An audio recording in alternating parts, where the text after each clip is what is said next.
Queria convidar você a abrir sua Bíblia em Atos dos Apóstolos, no Novo Testamento, quinto livro do Novo Testamento, livro de Atos dos Apóstolos, no capítulo 16, e eu vou ler uma parte dos versículos e vou explicar a história. A palavra de Deus diz assim: e a multidão se levantou unida contra eles, e os magistrados, rasgando-lhe as vestes, mandaram açoitá-los com varas, e havendo-lhe dado muitos açoites, lançaram na prisão, e mandando o carcereiro que guardasse com segurança, o qual, tendo recebido tal ordem, os lançou no cárcere interior, e lhe segurou os pés num tronco. Perto da meia-noite, Paulo e Silas oravam e cantavam hinos a Deus, e os outros presos os escutavam. E de repente sobreveio um tão grande terremoto, que os alicerces do cárcere se moveram, e logo se abriram todas as portas, e foram soltas as prisões de todos. E acordando o carcereiro, vendo abertas as portas da prisão, tirou a espada e quis matar-se, cuidando que os presos já tinham fugido. Mas Paulo clamou com grande voz, dizendo: não te faças nenhum mal, estamos todos aqui. E pedindo luz, saltou dentro, e todo trêmulo se prostrou diante de Paulo e Silas, e tirando-os para fora, disse: senhores, o que é necessário que eu faça para me salvar? E eles disseram: crê no Senhor Jesus, e serás salvo, tu e a tua casa. Amém. Esse texto nos conta uma parte da história de Paulo e Silas dentro de uma viagem missionária. Eles estavam em Filipos, e ali, naquela cidade, eles começaram a falar de Jesus, e ali pregaram para algumas mulheres. Uma mulher chamada Lídia converteu-se ao Senhor, e eles continuaram saindo pelas cidades e falando do amor de Jesus. E diz a história que uma moça tinha um espírito de adivinhação, e esse espírito de adivinhação fazia com que ela trouxesse muito dinheiro para algumas pessoas que se aproveitavam disso. Ela tinha um espírito nela, que adivinhava coisas para as pessoas, e tinha os senhores dela, que ganhavam dinheiro com isso, quando ela trazia alguma revelação. Então as pessoas pagavam, e esse dinheiro na verdade ia para eles. E esta moça, ela realmente tinha um espírito nela. Olha bem, isso aqui é bem importante. Tanto que quando Paulo e Silas estavam passando pelas ruas, essa moça veio atrás, ouviu eles e falou assim: ó, estes dois aí são servos do Deus Altíssimo. Eu quero pedir para você, como você reagiria se você estivesse na rua falando de Jesus, sabe, entregando um versículo bíblico, fazendo uma grande obra para Deus, e daqui a pouco passasse uma pessoa e dissesse assim: ó, aí está um grande homem de Deus. Você entra num estabelecimento hoje, e aí quando você está lá pagando as suas coisas no estabelecimento, alguém passa e diz assim: está aqui uma mulher de Deus, uma ungida mulher de Deus, que vai na igreja todo domingo, que é uma bênção de Deus. Como é que você ia se sentir? No mínimo você diz assim: uau, que profeta, que revelação maravilhosa, meu Deus, vamos lá na minha igreja, vamos lá pregar na minha igreja, porque olha só, ela nem me conhece e falou tudo a respeito da minha vida. Olha isso. E essa mulher alguns dias passava e dizia assim: eis aí dois homens de Deus. Até que um dia Paulo olhou para trás e disse assim: sai dela. E no momento que falou sai dela, o espírito saiu dela, um espírito maligno de adivinhação, um espírito que estava dentro daquela moça. E o que acontece é que quando saiu dela, as revelações acabaram, e aqueles senhores ficaram fulos, porque eles ganhavam dinheiro com aquilo. Cuidado com as adivinhações, porque muitas vezes essas adivinhações não vêm de Deus, mesmo parecendo ser. E aí é nesse momento que nós temos que ter discernimento de Deus, e o discernimento em você tem que ser maior do que aquilo que está acontecendo ao redor, Porque assim como existem mensagens de Deus, existem mensagens que não são de Deus, mas parecem ser. E Paulo teve essa revelação, apesar de aqui não ser o foco. Quando Paulo manda sair aquele espírito, sai, aqueles homens ficam tão furiosos, que começam a agitar toda a cidade contra eles, e trazem os magistrados da cidade, e eles vêm, e agora a Bíblia diz, nos versículos anteriores, que você vai ler na sua casa, quando você chegar, diz assim, que eles arrancaram as roupas deles, deixaram eles nus, e os açoitaram com varas no meio da rua. Interessante, né? Até que eles tivessem dito para o Espírito sair, eles eram homens de Deus, que estavam ali, todo mundo respeitava isso. No momento em que tocou nas finanças deles, no momento em que mexeu no bolso, aí vamos bater nos caras, agora eles não prestam mais. Isso acontece até o dia de hoje, está tudo muito bem, até que se fala de oferta, falou de ofertar, aí um monte de ladrão, não sei o que, até hoje acontece. Aquele momento os açoitaram, e aí a gente entra nos versículos que nós estamos aqui, que eles foram levados aos magistrados, apanharam, açoitaram, lançaram na prisão, mandando que o segurança, o carcereiro, guardasse eles, guarda eles aí, bota eles no xilindró. Só que esse carcereiro é interessante, porque esse carcereiro aqui, ele coloca eles no cárcere interior, e coloca os pés dele num tronco. Ele só precisava botar eles na cadeia, mas ele leva para o cárcere interior. Gente, quando a gente pensa numa cadeia, nós não temos ideia do que era esse cárcere interior. Um porão úmido, obviamente que não tinha energia elétrica, era tudo iluminado por tochas. Aquelas pessoas que estavam num cárcere interior, elas estavam esquecidas no escuro, na umidade, cheio de bichos, insetos. E quando chegou lá ainda, ele não simplesmente jogou eles lá e trancou, ele colocou os pés deles num tronco. Se os pés estavam num tronco, aquele tronco rachado no meio, que eles colocam os pés e colocam a outra parte, e aí botam em cadeias. Eles não tinham apanhado com vara e açoitado? Se eles estavam com os pés no tronco, eles não estavam sentados em cima daquele bumbum todo arrebentado de varada, e nas costas, deitados sobre as costas, que já não tinha mais nem costa de tanto apanhar? Era assim que eles estavam. Agora, se você não está lembrado do texto que eu acabei de ler, eu vou lembrar você, que eles estavam deitados desta forma, todo arrebentados, mas a Bíblia diz, e perto da meia-noite, Paulo e Silas oravam e cantavam hinos a Deus, e os outros presos escutavam. Quando eu leio isso, quando a gente lê isso, sabe, vem algumas perguntas no nosso coração. O que será que esses caras cantavam? O que eles cantavam?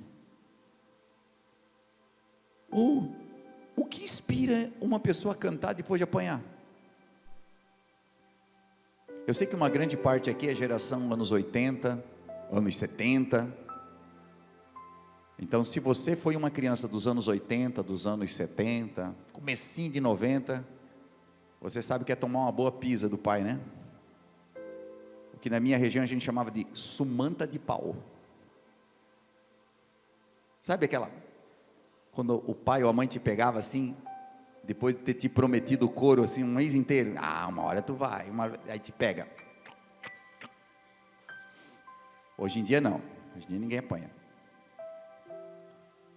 Quem de vocês, quando criança, que tomou aquela pegada mesmo, o pai acabou de bater, você assim, não há ferrolhos, nem portas. Alguém aqui cantou, né? O medo já era se tu saísse cantando para dizer, tu quer apanhar mais? Vem cá.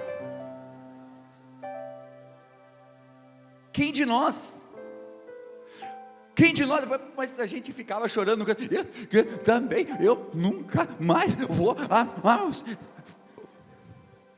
O máximo que a gente fazia era isso. Mas esses caras apanharam. E por que eles estavam presos? Eles estavam presos por ter libertado alguém. Aquela moça era uma escrava. Aquela moça tinha um espírito maligno nela e era escrava não só do espírito maligno, mas era escrava daqueles homens que se aproveitavam dela, que tinham um espírito maligno. Paulo e Silas vêm e libertam ela, e por libertarem ela, eles agora são presos. Isso talvez seja uma das maiores identificações do Evangelho, porque a Bíblia diz que nós estávamos mortos e condenados, e um dia Jesus vem e é condenado e morto para que eu e você fôssemos livres de todos os males. O Evangelho faz isso. O Evangelho é uma substituição. Você está em pecado, então a Bíblia diz que Jesus tornou-se pecado, Ele tornou-se pecador, para que eu e você fôssemos justificados. O Evangelho é isso, é colocar-se no lugar do outro. O Evangelho é alguém estar preso em tantos vícios, em tantas coisas, e você diante de Deus colocar-se entre essa pessoa e toda a maldição que está nela, e por um tempo você segura tudo aquilo nas suas orações, para que essa pessoa tenha chance de se levantar, de se limpar e de viver uma nova vida.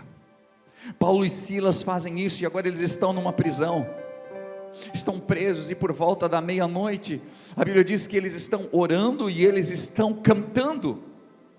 E é incompreensível para alguém cantar depois de apanhar. Ou eles poderiam estar dizendo assim, ó: o Silas foi convidado por Paulo para essa viagem.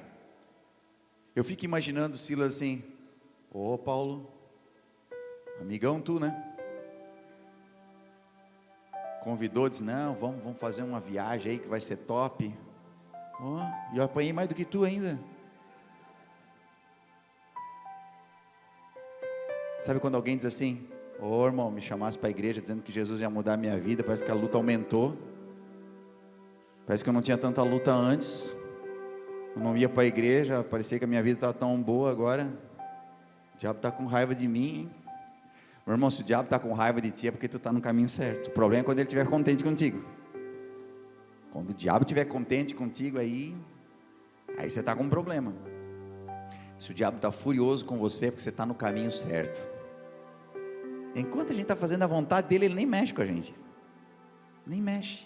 A partir do momento em que você começa a entender o teu propósito e alinha os teus pés no caminho do Senhor, a luta começa. Mas saiba de uma coisa: se começou as lutas, as vitórias já estão vindo logo atrás, já estão chegando as vitórias na sua vida também. Vai acontecer.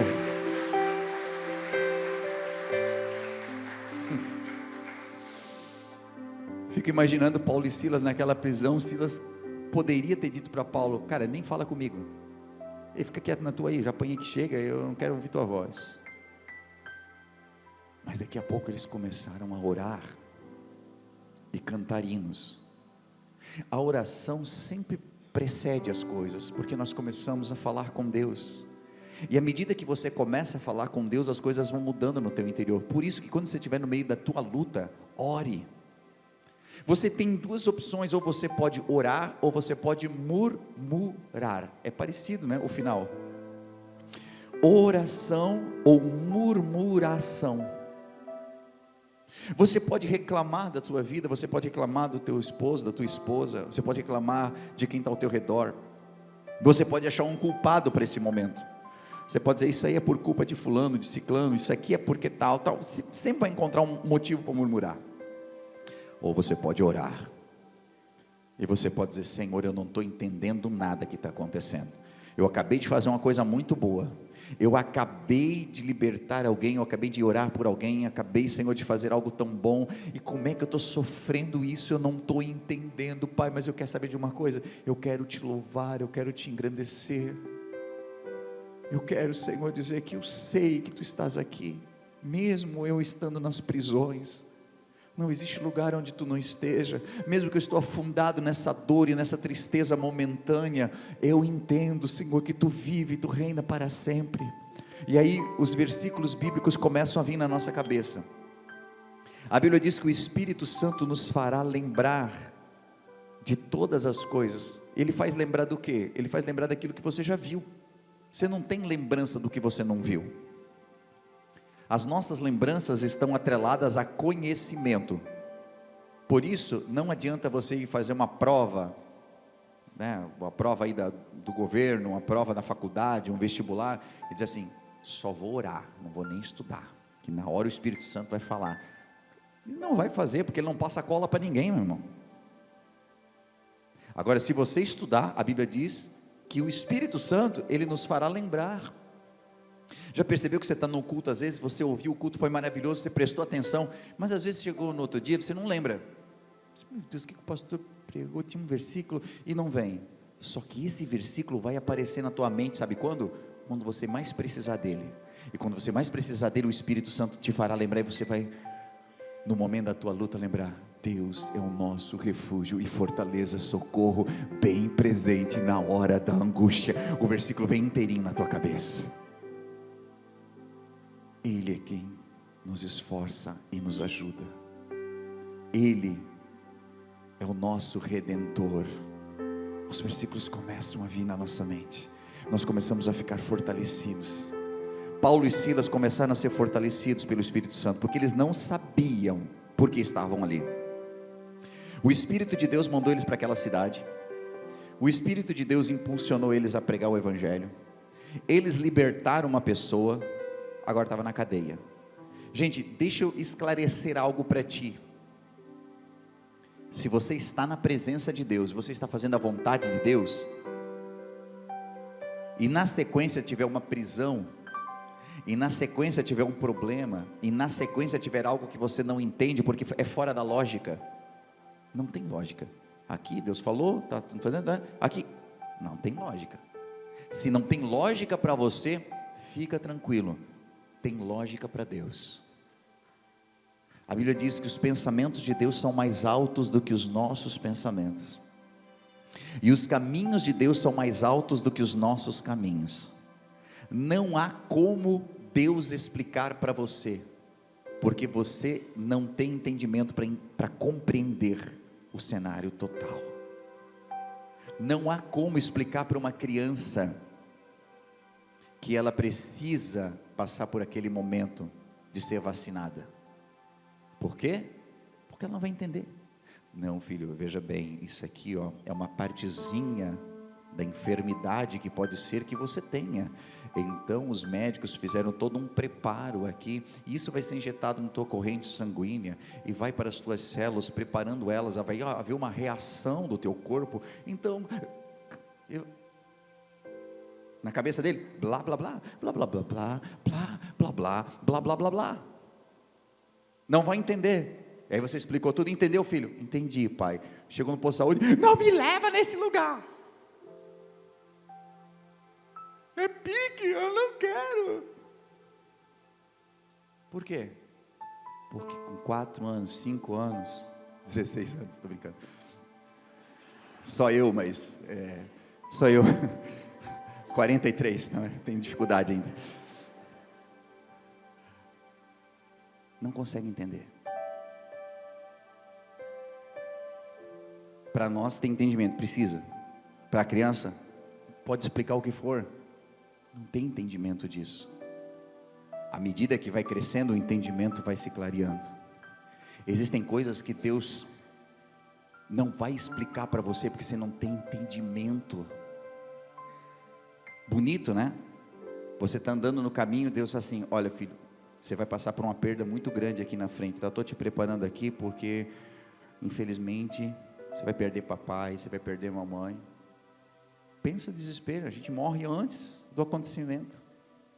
E tem coisas que são fatos da vida, não é assim: Deus fez, Deus tirou de mim, Deus... Cara, fatos da vida, não somos eternos. Problemas, vamos ter enfermidades, vamos ter acidentes, mas tem muita coisa que o Senhor nos livra, que o Senhor nos guarda, porque não são apenas fatos da vida, mas muitas vezes tribulações que estão vindo contra nós, e quando nós estamos alinhados ao caminho do Senhor, Ele nos dá livramento, sim. Mas por que Deus não livrou Paulo e Silas aqui? Porque o propósito de Deus é muito maior do que aquilo que nós imaginamos. E quando a gente se entrega para Cristo, a gente já está assinando ali, ó: Senhor, o que tu quiseres fazer da minha vida, eu estou aqui. Paulo e Silas fizeram isso. Eles disseram: Senhor, eis-me aqui. E é por isso que quando libertaram aquela moça e foram parar na prisão, nada podia entristecê-los. Homens que cantam quando estão presos, é porque de verdade não estão presos. Os pés deles estavam no tronco, mas o espírito e a alma deles estavam livre. E a Bíblia fala que quando eles cantavam e oravam, os outros presos escutavam. Você consegue imaginar numa cadeia onde todo mundo está esperando a morte, no cárcere interior, pensando: o que vai ser da minha vida? Daqui a pouco eles sabem de dois que chegaram ali todo pisado, e começa a cantar e orar, e eles começam a escutar, e aí a esperança começa a encher aquela cadeia, a esperança, e eles começaram a pregar ali dentro, e as pessoas começaram a ouvir de algo que elas nunca ouviram na sua vida, tanto que a Bíblia diz que eles estavam cantando ao Senhor hinos, e quando eles estavam louvando a Deus, entoando canções a Deus, nem o céu aguentou aquilo, mas veio um grande terremoto sobre a terra. Para vir um grande terremoto sobre a terra, eu não sei, meu irmão, talvez Deus se levantou do seu trono, porque a Bíblia diz que o céu é o seu trono, e a terra é o escábelo dos seus pés, ou seja, o estrado dos seus pés. Deus se levanta. Quando Deus se levanta, a terra treme. Quando a terra treme, a Bíblia diz que as cadeias se abrem, as cadeias são abertas, tudo ali está livre. Há uma libertação completa. Não foi apenas as cadeias dele, não foi o tronco que saiu, não foi as cadeias que se desfizeram, não foi as portas que se abriram apenas da cadeia deles, não foi, foi de todos. Mas olha o poder daquilo que Paulo e Silas fizeram antes. Eles oravam e cantavam, os outros presos escutavam. Quando tudo se abriu, que é a primeira coisa que você pensa que vai acontecer numa cadeia, essas portas abrir? Corre! Todo mundo correndo, um se atropelando no outro e todo mundo fugindo. O carcereiro estava dormindo. Pensa. Vamos dar uma analisada nesse carcereiro. Primeiro, esse carcereiro disse assim para ele: guarda esses caras aqui. Ele podia ter botado só não. Sabe naquela cadeia que é a sala de espera para outro dia ser julgado? Mas ele estava enfesado naquele dia. Chegou e meteu eles lá no interior. Podia ter só jogado eles lá, mas assim: vocês querem tronco no pé, né? Então toma aí tronco. Pá. Aí depois, ao invés de estar vigiando, ele está fazendo o quê? Dormindo. Está dormindo. O terremoto acontece, as portas se abrem, ele acorda. Ele acorda, ele vê as portas abertas, ele já puxa da espada porque ele sabia: se todo mundo fugir aqui, eu vou ser executado. Eu estava dormindo, não vi acontecer. Quando ele vai para se matar, Paulo grita: não te faças mal, estamos todos aqui, todos, ninguém fugiu. Tu podia pensar: ali filho de Deus mesmo era Paulo e Silas, né? Os outros ralaram o peito dali. O que Paulo e Silas fizeram antes tocou no coração de todos, ninguém saiu. Todo mundo ficou preso, mesmo estando livre. E aí eu paro nesse carcereiro, porque aquela moça foi liberta. Vamos voltar lá para a moça? A moça foi liberta, certo? Por que Paulo e Silas não continuaram pregando, indo para outra cidade? Ou porque havia um carcereiro que precisava de salvação. Como chegar no carcereiro? Como é que foi o dia desse carcereiro? Vamos voltar no dia do carcereiro? Aqui é conjectura, não está na Bíblia, é conjectura minha. Eu fico imaginando o carcereiro naquele dia que só você sabe como é que é. Quando você levanta pela manhã e a primeira coisa que você faz é bater com o cantinho do dedo no canto da cama. Tá.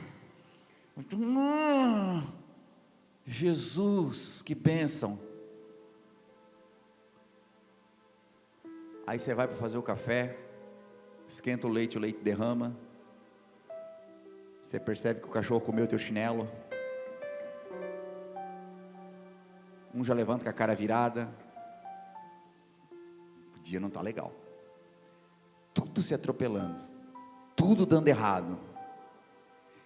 O dia desse carcereiro aqui, vamos imaginar, talvez tenha sido um dia que ele pensou: eu não quero mais saber, não aguento mais, eu vou largar minha família, eu não aguento mais essa vida, eu não consigo mais. Ele chega no trabalho dele, para passar a noite no trabalho, ele trabalha no terceiro turno. Ele chega no trabalho dele, já tem um monte de coisa para resolver, gente falando: olha, eu não sei quanto tempo tu vai ficar aqui, porque estão demitindo. Não, só o que me faltava, o meu dia já foi. Aí aparece com 2 presidentes, esses caras aqui estavam incomodando. Cara, ele não teve o procedimento normal de carcereiro, dizer assim: ah, então vamos colocar eles aqui. Ele já chegou: hoje eu não estou bom, vocês não vão ficar aqui não, vocês vão lá para o cárcere interior. Quer saber uma coisa? Vou botar vocês no tronco. Cara, ele estava fora nesse dia, o carcereiro. O dia dele estava terrível, tanto que ele não conseguiu nem ficar acordado vigiando. Talvez no dia anterior ele tinha chegado 5 da manhã, 6 da manhã em casa, e as crianças não deixaram ele dormir. Alguém já passou por isso? Aí tu teve que sair ainda, meio-dia, tu teve que levar alguém no postinho de saúde. Aí depois teve que pagar as contas no centro.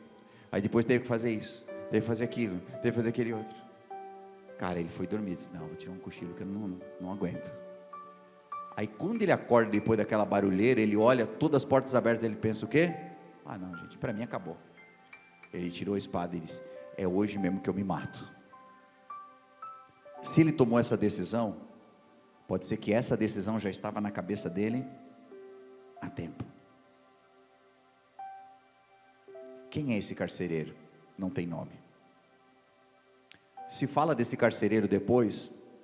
Não. Ele é um ser insignificante. Para nós talvez. Para Roma talvez. Para as pessoas ao redor talvez. Mas Deus estava de olho nesse carcereiro durante muito tempo. E por causa do carcereiro, Paulo e Silas foram açoitados e foram jogados numa prisão. E naquela prisão, eles cantavam e oravam até que um terremoto veio e abriu tudo.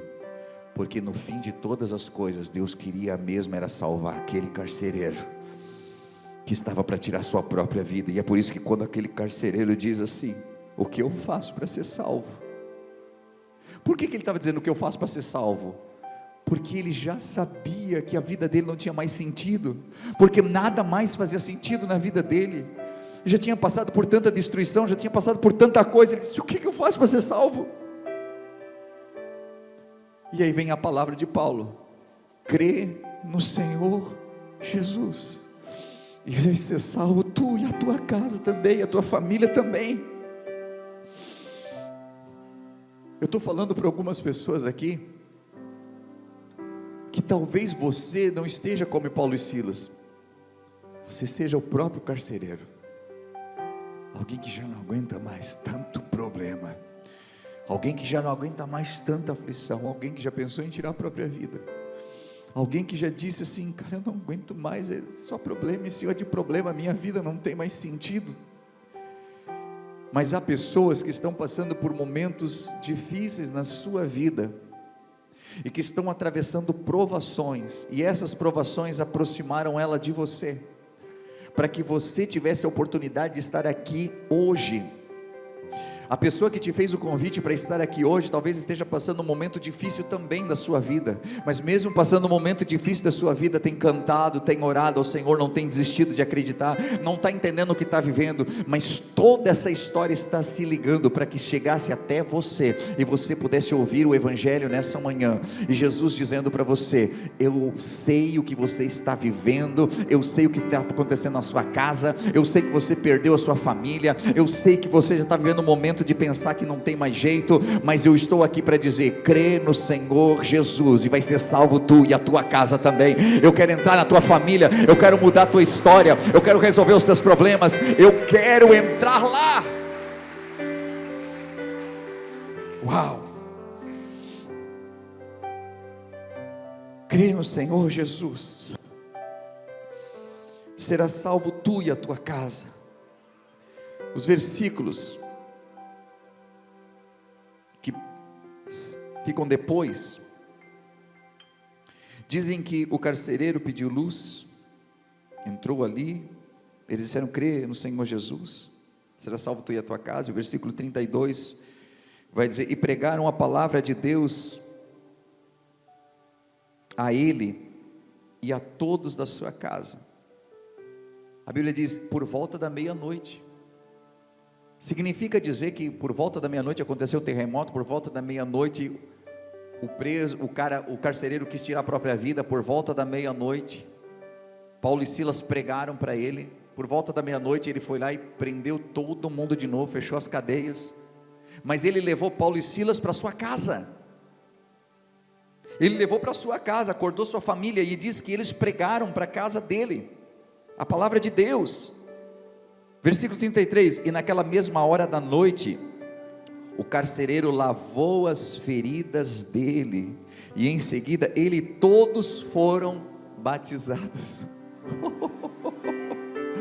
Olha o poder disso.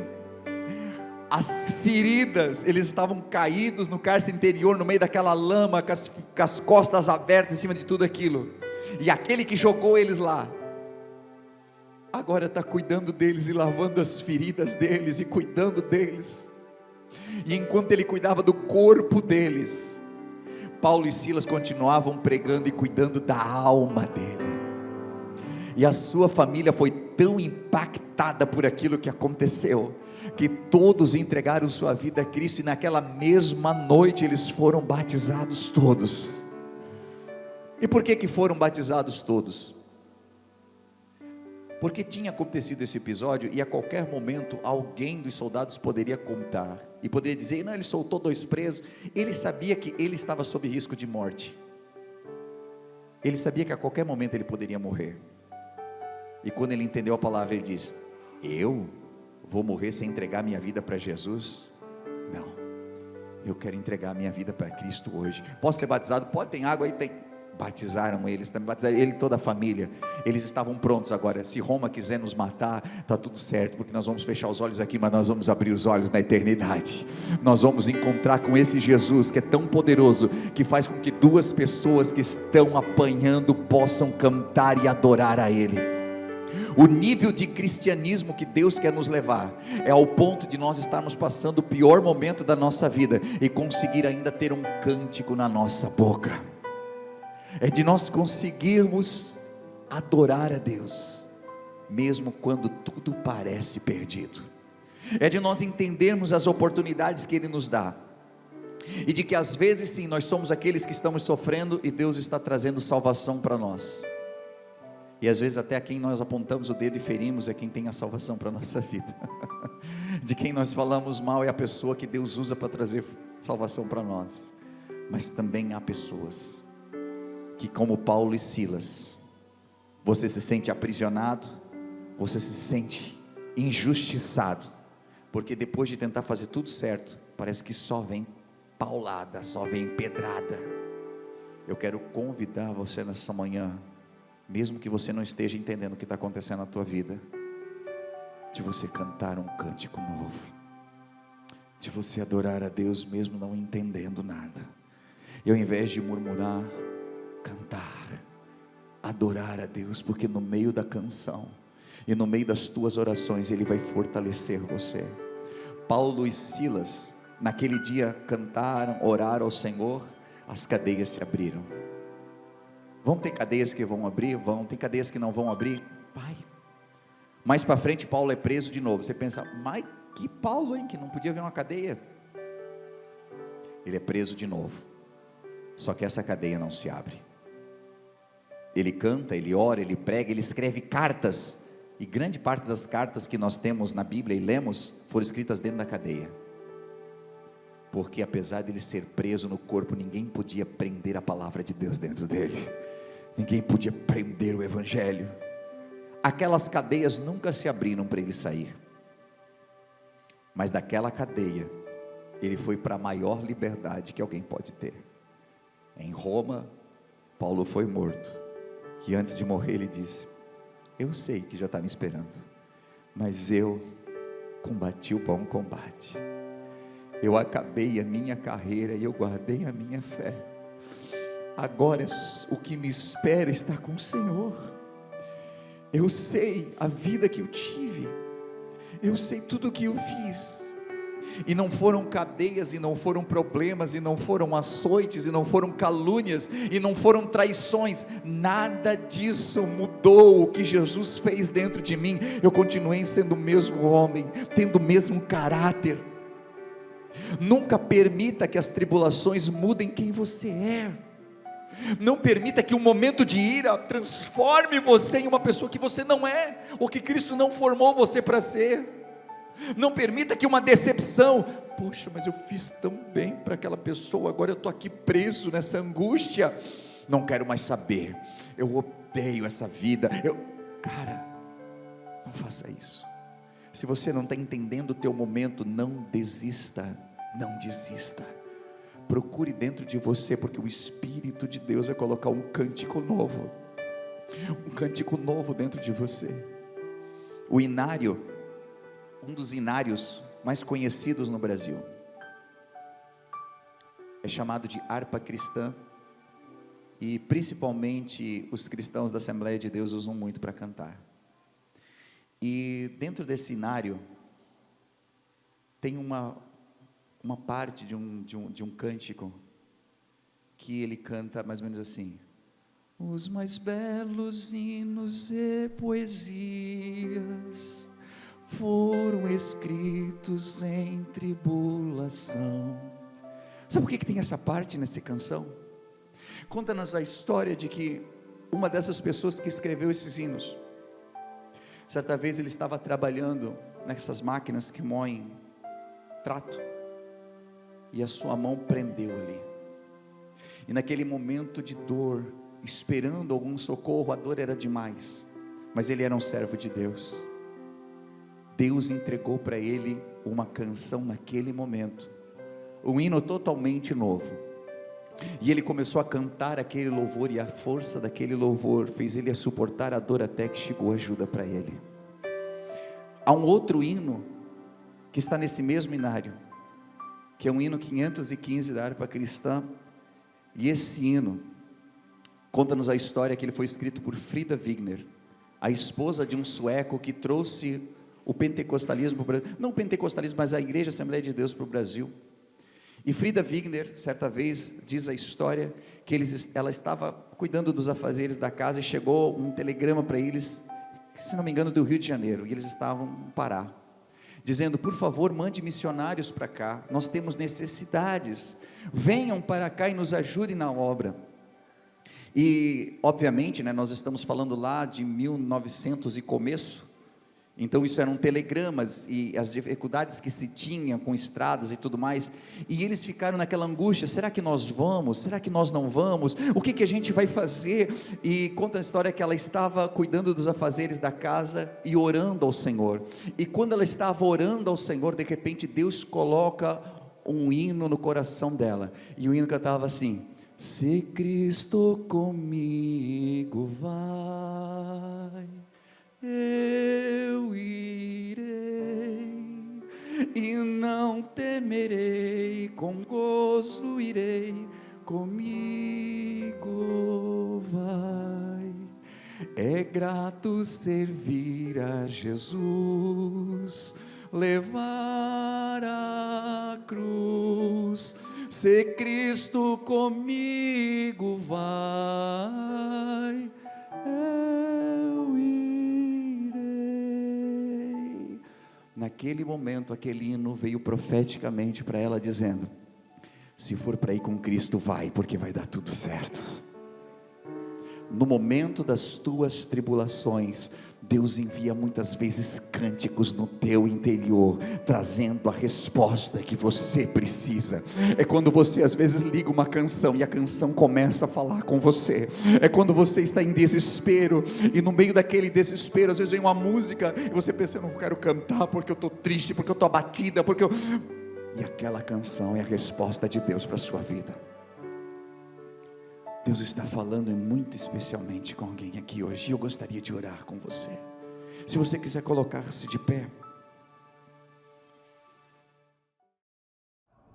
Você deve ter ouvido uma mensagem top nesse momento. Acabou de vê-la, falou muito com a tua vida, e quem sabe passou no teu coração: uau, eu quero muito conhecer esse lugar, eu quero muito contribuir com essa obra.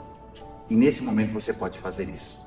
Estou passando aqui para dizer de que há várias formas de nós contribuirmos na obra do Senhor. Às vezes com nossos talentos, os nossos dons, mas também com a nossa contribuição. Sabe que cada vez que você contribui, seja com teus dízimos ou tuas ofertas, você promove para que o reino de Deus se expanda. Para que trabalhos como esse possam chegar a milhares de pessoas, hoje via internet, ou mesmo dentro do ambiente onde nós estamos, aqui na cidade, onde nós temos a The Way Church. Hoje, pelas formas que você vê aí na sua tela, você pode contribuir. Seja o seu Pix, transferências, depósitos. O mais importante é que esteja ligado ao seu coração. Nós vemos na Bíblia Sagrada que haviam pessoas que contribuíam com seus dízimos, outras com suas ofertas. Os dízimos muitas vezes ligados a algo que, para mim, fica mais fácil de planejar. 10% daquilo que eu ganho, eu invisto no reino de Deus. Mas outras pessoas do Novo Testamento já não se atinham mais a dízimos. Algumas delas vendiam tudo que tinham e entregavam. Outras dividiam o que tinham. E dessa forma elas sabiam de que parte dos seus ganhos poderia alcançar a muitos. Então, da maneira como você sentir em seu coração, seja por oferta, seja por dízimos, mas que você possa fazer com todo o seu coração essa contribuição. E saiba, dentro do seu coração, de que cada vez que você estende a mão para que a obra de Deus continue evoluindo, crescendo e se ampliando, as mãos de Deus se estendem sobre você também. Não como um ato de cobrança ou negociação, mas porque Deus é fiel e nunca fica devendo nada para ninguém. Por isso eu convido você a fazer parte desse ministério, dessa obra, com as suas contribuições. E isso fará com que a gente continue ajudando tantas famílias que cada semana são restauradas, que nos procuram em busca de algo que não encontraram em mais nenhum lugar, às vezes sem esperança.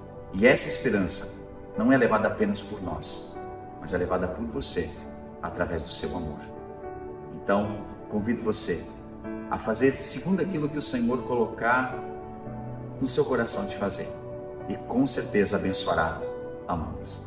Que Deus abençoe sua vida, continue nos acompanhando pelos canais, que eu tenho certeza que é só o começo do que Deus ainda fará em sua vida e em sua família.